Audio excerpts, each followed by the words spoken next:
Okay, hi, my name is Mikayla Davis. I am 24 years old. I've been homeless for about maybe 6 years, on and off. One of the big concerns right now for, I think, the homeless community, because I do reach out to them. I'm not part of outreach, but I do take the time to go and see how my people that I'm around, my community, see how they're doing, see what they need, you know what I mean, try to help and assist. One big thing is the sweeps. The sweeps are very traumatic and they're very devastating, to the point someone will leave their whole entire home, their home, what we call home, and just let it go and let it get bulldozed by the city. And I think it's kind of cruel. The last sweep recently, they did not give any really information about it. They did not put that many posts up. Actually, down the street, in this little walkway, they had no idea about it. I had to go and I had to speak to the cops personally and ask them what was going to happen to the rest of the encampments. It would be nice if during these sweeps they were able to give us housing or even some type of assistance aid.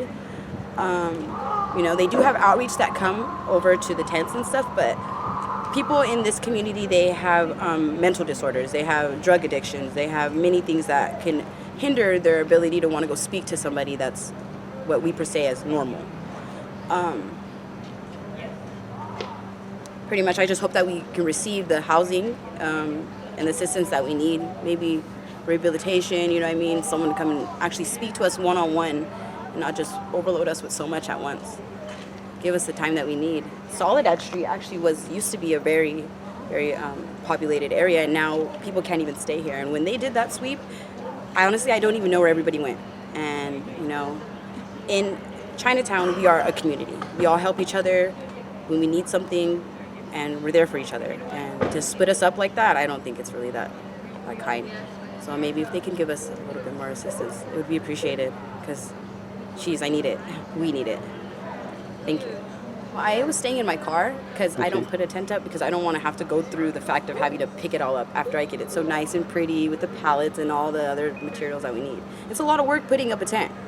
We don't just put a tent down, We have pallets and things and layers and stuff like that, and to have to move all that with no assistance and just one individual with one big tent, it's difficult. So I help people move, though.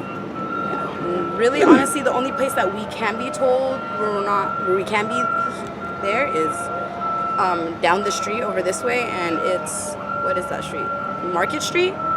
And then I noticed that I was gone for a couple days, so I just came back and I noticed that over the fence where the train tracks is, that's federal, right? Federal. So the last sweep, I had talked to the federal cop, and I asked him about what the situation was going to be, where we're going to be going. He said that we cannot be over the fence, but people are over the fence now, so who knows?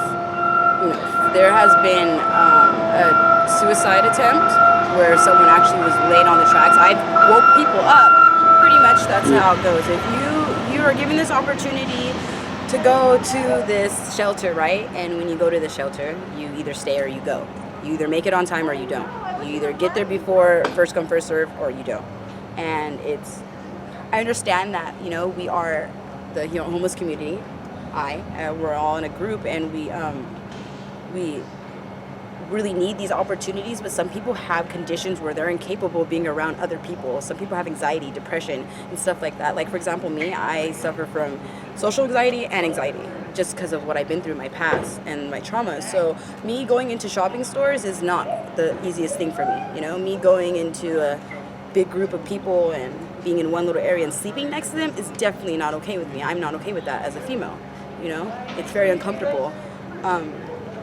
It would be nice if, because it takes two, so the help of the community and then the homeless community. If the individuals, like the outreach people, would take the time to give us another chance after we might not have made it, you know what I mean? Or like we messed up, or we didn't answer the phone call, or, we didn't get to the appointment on time. That would be nice. But it would be nice if the homeless community, the people I'm around, if they actually took the initiative to speak up and want the help and do the help that's necessary, you know what I mean? Like, do what they need to do necessary. And sometimes it's hard. Sometimes people need to get walked through it, step by step. A lot of people out here in Chinatown are out here because of pride.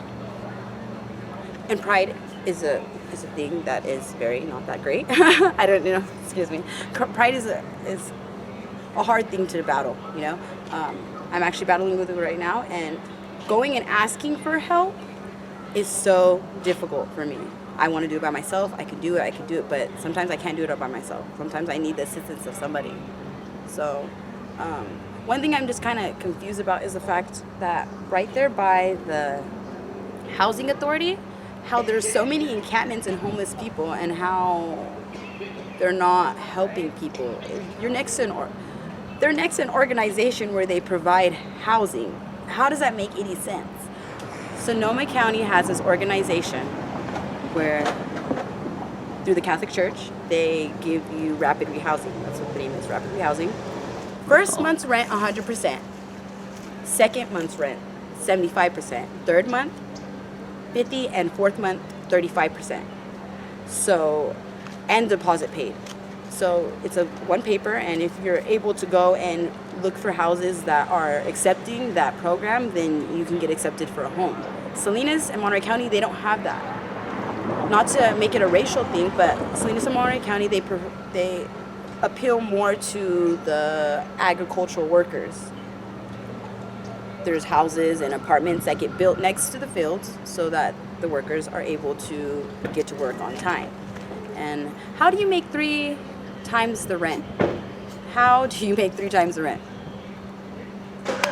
And where do you find a 1-bedroom studio for less than $1,000, or at least $1,500? Nowhere in Salinas.